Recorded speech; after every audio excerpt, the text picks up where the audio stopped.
Olivier ha comenzado desde cero hasta llegar al punto que ha llegado cuando ocurrió la tragedia. Y por eso él está aquí, por la tragedia, no por su trabajo, pero es para valorar el trabajo que una persona, como puede ser un párroco como él, que ha levantado de la nada una comunidad que ha sufrido lo que ha sufrido, como os contará dentro de poco. Entonces ya vamos a la presentación, que está escrita en francés. Yo la voy a traducir en castellano y después ya cuando llegarán las imágenes hablarán más de las imágenes que las palabras. Comenzó. Okay. Donc vous parlez avec le micro, moi j'ai déjà une voix. Oui. Les images. Oui. Donc, vous avez vous venez de ce côté-là parce que la télévision. Ah oui. Este es el mapa de Burkina, que confina al norte del país del Sahel, que confina al norte con Mali, a este con Níger, al sur con Ghana, con Togo, Benín y al este con el Mali también, Angora. Y al sur también con la costa de Marfil. Bien, donc nous allons vous présenter un peu la paroisse de Dablo dans son organisation de la Caritas paroissiale. Entonces, la presentación de la parroquia de Dablo en la organización de la Caritas parroquial. Et d'abord, je dirais que je suis content d'être en famille. Contento de estar en familia. Et quand je suis dans une paroisse, je me sens en famille. Cuando está en la parroquia, se siente como en una familia. Je vous fais une petite présentation rapide de la paroisse. C'est une paroisse rurale. Lo podemos traducir directamente. Se trata de una parroquia rural de la diócesis de Cayá. La paroisse a 5 ans. La parroquia tiene 5 años de vida. Avec une superficie de 1383 mètres et kilomètres carrés. Oui, la superficie 1383 kilómetros cuadrados. Lo podemos traducir directamente. Oui. Tiene 24 poblados administrativos. Esto no significa que cada poblado administrativo tenga una comunidad de base. Las comunidades de base son 11 por el momento, porque no hay catequista para todos, pero se estaban enviando catequistas después de 3 años de formación. Se compone de 2 grandes sectores pastorales, que son el sector de Dablo, el sector de Fope, son dos centros principales. Cuenta con 11 catequistas titulares bien formados.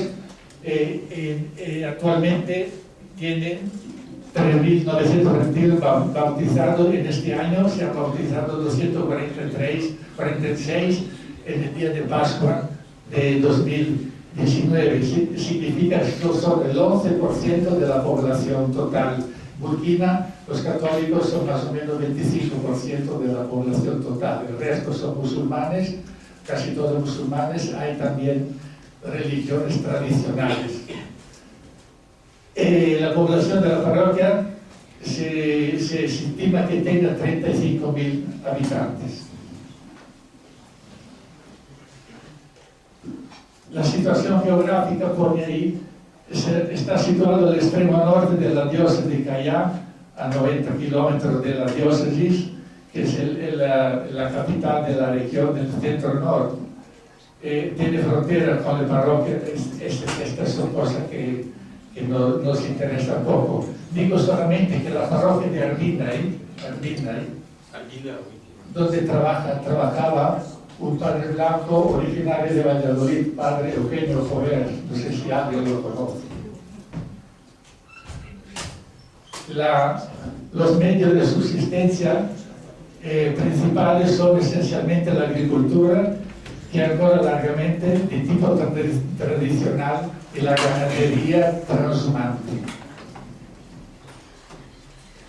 À présent, nous allons maintenant vous présenter l'organigramme de notre structure de pastorale sociale de la paroisse qu'est la Caritas paroissiale. Nous l'appelons équipe paroissiale d'animation de la Caritas.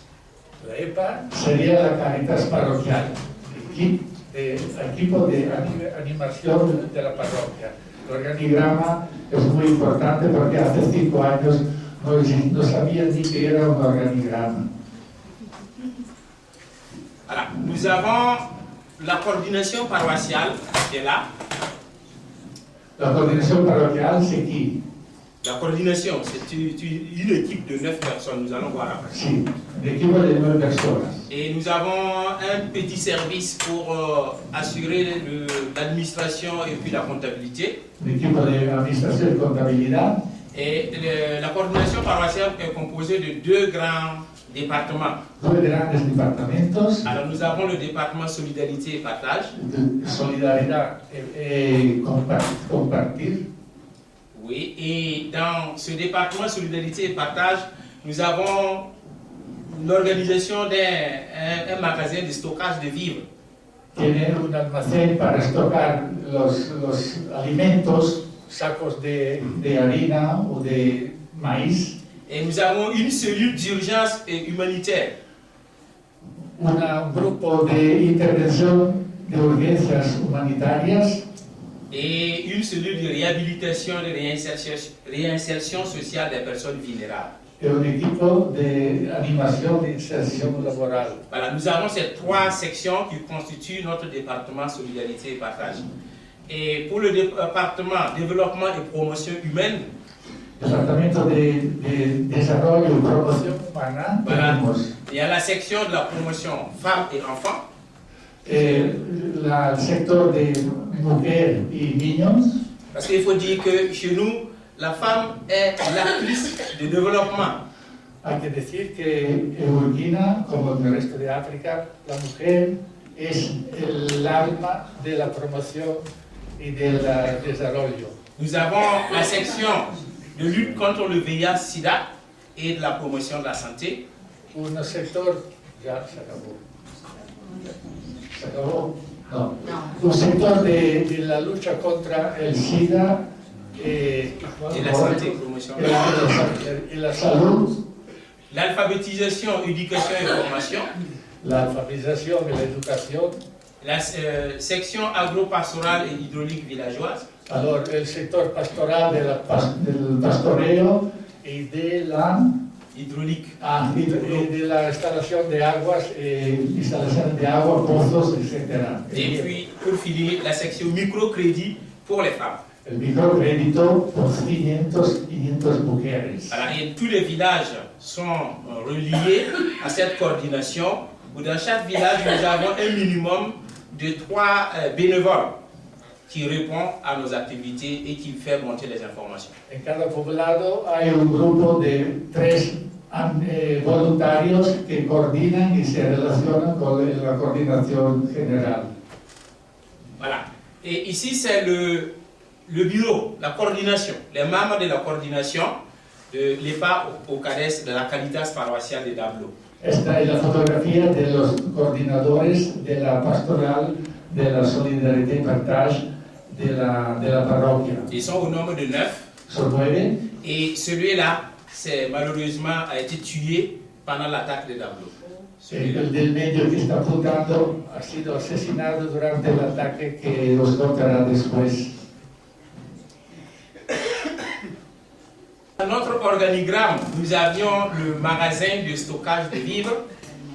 Este es el almacén donde han estocado sacos de maíz o de harina. Nous avons chaque année un déficit pluviométrique qui fait que nous n'avons pas assez de récoltes.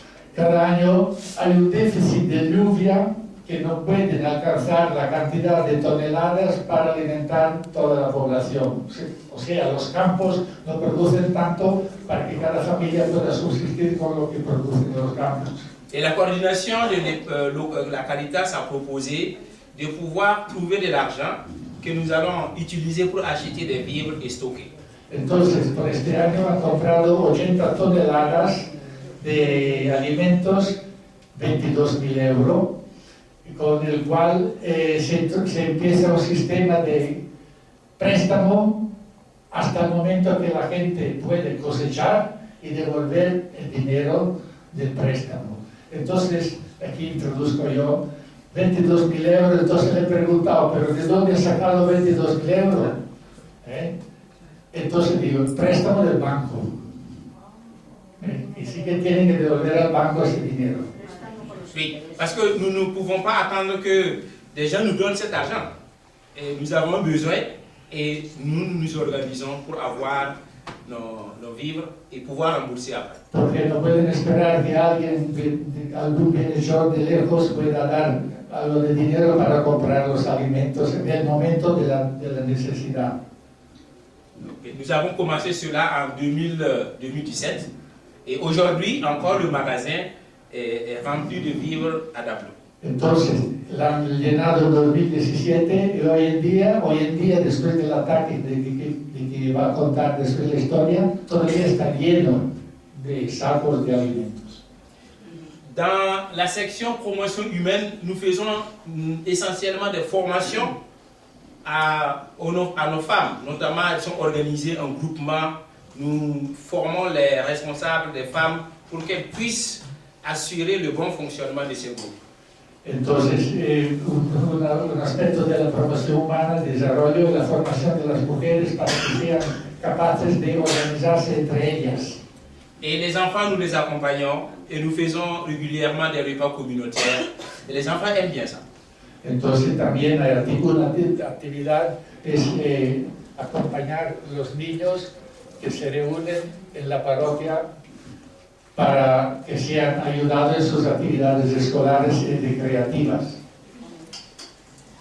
Il y a la section de alphabétisation des femmes, notamment des femmes. Il faut dire que chez nous, la plupart des femmes, la femme rurale ne sait pas lire. Entonces, la mayor parte de las mujeres rurales no saben leer, entonces la alfabetización. Et nous pensons que le sous-développement est lié essentiellement à l'ignorance. El subdesarrollo está liado íntimamente a la ignorancia de no saber leer y escribir. Alors nous organisons, nous faisons des centres d'alphabétisation dans les églises, parce que ça c'est à l'intérieur d'une église.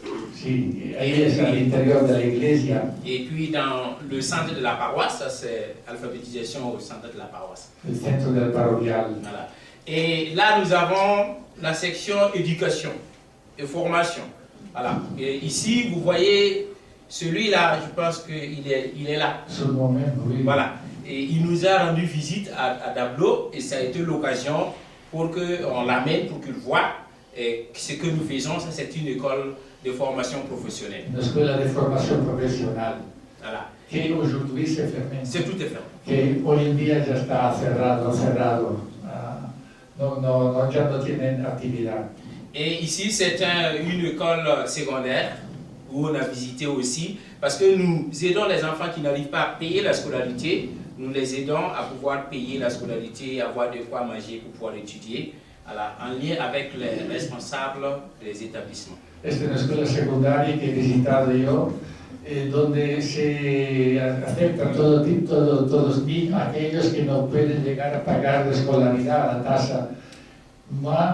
Yo, cuando he entrado en esta escuela, en pleno día, un sol que batía sobre el tejado de lata, y los chicos, que estaban 4 sentados en el mismo pupitre, estaban sentados de lado porque no cabían así, y yo no sabía qué pensar.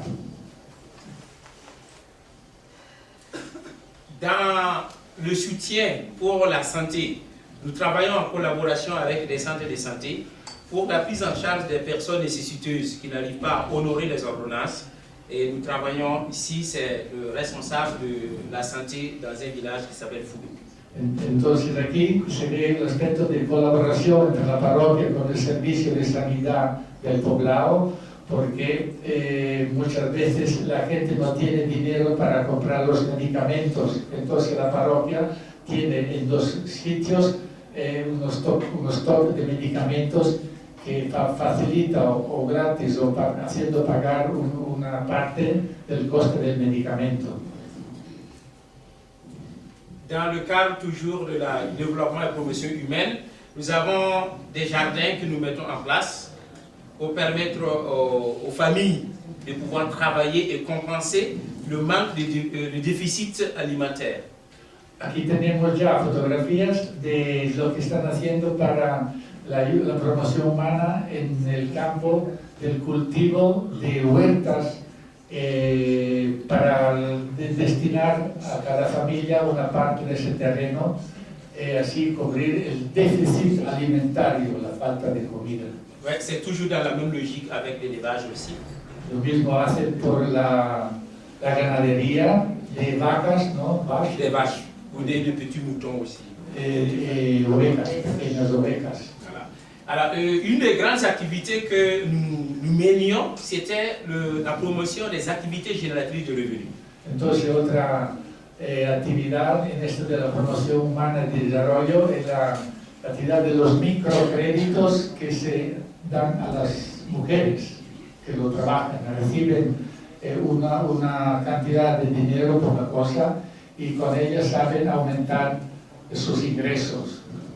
Voilà, donc avant la situation sécuritaire difficile, nous avions 500 femmes qui étaient bénéficiaires de ce système dans l'ensemble de nos villages.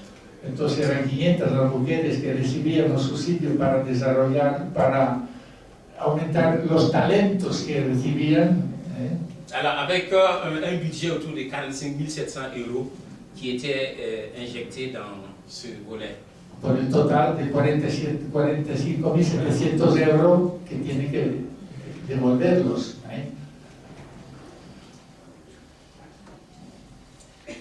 Alors maintenant nous allons dans le fonctionnement de la Caritas paroissiale, le bureau. Qu'est-ce qu'ils font? ¿Cómo funciona su Caritas parroquial?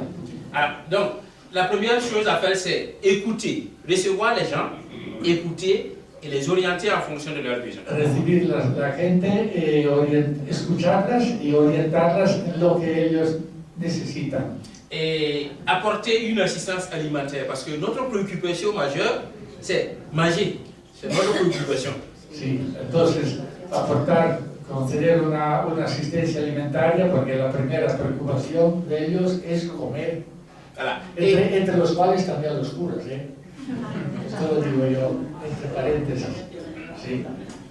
Alors, nous avons aussi recueillir les besoins en matière de développement, parce qu'au niveau local, qu'est-ce qu'on peut faire pour, voilà, souvent on reçoit ces besoins pour mieux les accompagner à réaliser. Entonces, también escuchan las propuestas de individuos o de grupos para lanzar unas iniciativas, entonces la parroquia, la calle parroquial ayuda, apoya que esta iniciativa se pueda poner en marcha. Alors, la Caritas paroissiale n'a pas pour vocation d'aider les gens comme ça, parce que c'est chaque communauté qui doit aider.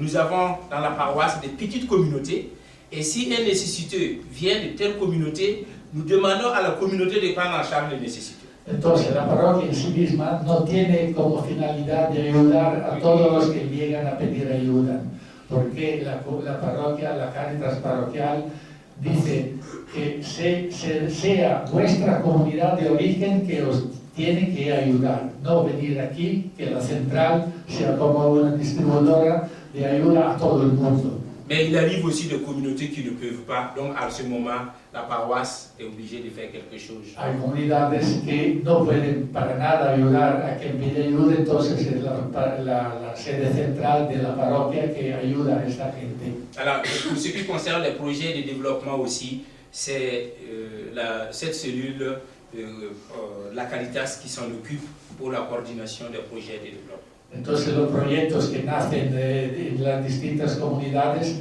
los coordina siempre la Caritas central. Et un autre point non négligeable, c'est la formation de nos bénévoles, parce que nous avons des bénévoles, on a presque 50 bénévoles dans l'ensemble de la paroisse. Entonces, un punto importante es la formación de los voluntarios, y que la totalidad de la parroquia hay unos 50 voluntarios, que son muchos. Voilà, nous avons ici des séances de formation, voilà, avec projection, formation de nos bénévoles de la Caritas. Et nous faisons cela au moins une fois par an, en fonction de nos moyens. Voilà. c'est très important pour nous. Una vez al año hacen siempre formación de los voluntarios, también según los medios que tienen a disposición para esta formación. Et tout cela a pris subitement fin le 12 mai 2019. Pero llega el día del 12 de mayo de 2019. Et ce 12 mai 2019, malheureusement, avec l'attaque terroriste qui s'est passée dans la paroisse, nous avons perdu six chrétiens, dont le vicaire, mon vicaire qui travaillait avec moi, l'abbé Simeon Yampa, et puis les 5 personnes fidèles. En ese día, a partir de un ataque terrorista, de 40 terroristas bien armados con Kalashnikov que cercan la parroquia durante la misa, el momento de gloria, entran a la iglesia y ejecutan el vicario que estaba celebrando misa y otros 5 miembros del consejo parroquial. Et parmi ceux-là, je vous avais bien dit, il y a un membre de la Caritas paroissiale qui a versé aussi son sang. Entonces también el señalado es un miembro de la Caritas parroquial. El vicario estaba rezando misa. Él, el párroco, no era él que celebraba misa porque había tenido que ir en la diócesis en otra parroquia por una función particular. Alors, voici un peu ce qui s'est passé à l'église. La sacristie que vous voyez là a été complètement brûlée. La sacristía que ha sido completamente quemada, el armario con la ropa. Voilà, vous voyez là, c'était la place de la chorale, c'est ici, avec les livres qu'ils utilisaient pour les chants. Ahí estaba la coral que estaba cantando Gloria y los libros de la coral y quemados y incendiados. Voilà, la crédence a été renversée. Vous voyez les hosties qui sont en bas ici. La credencia donde estaban guardados los instrumentos de la misa y todo lo que sirve para la misa. Tout le cœur a été retourné, voilà. Et là, le tabernacle, ils ont forcé le tabernacle qui a résisté, ils ont tiré 3 balles. 1, 2, 3.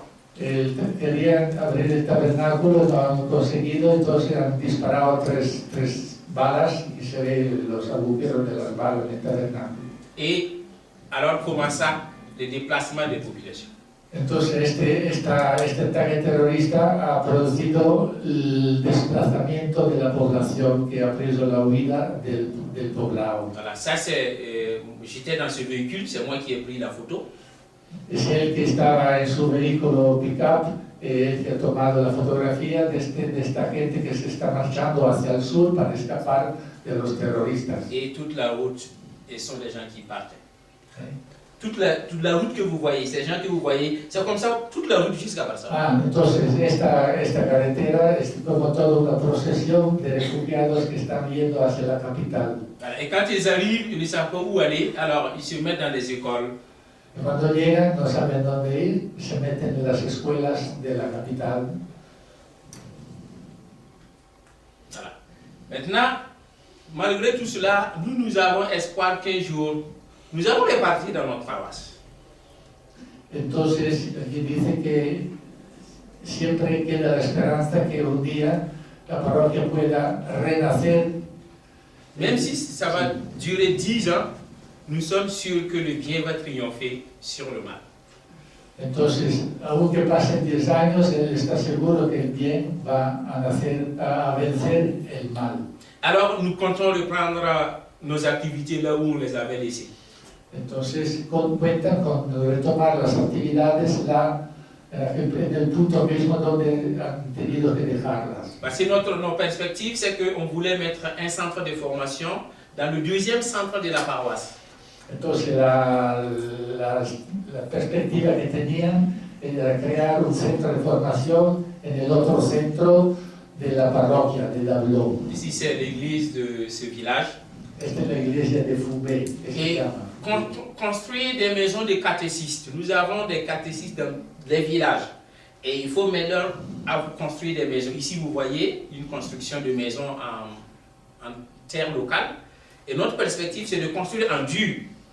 Entonces, el programa, además del centro de la iglesia, salón, multiuso, la construcción de la casa por el catequista, que antes era el material de barro y de madera, y construirlo con ladrillos, en ladrillos. Faire des fourrages dans nos villages, où il y a des catéchistes, où il y a des communautés. Entonces, en cada poblado donde hay un catequista, hacer un pozo.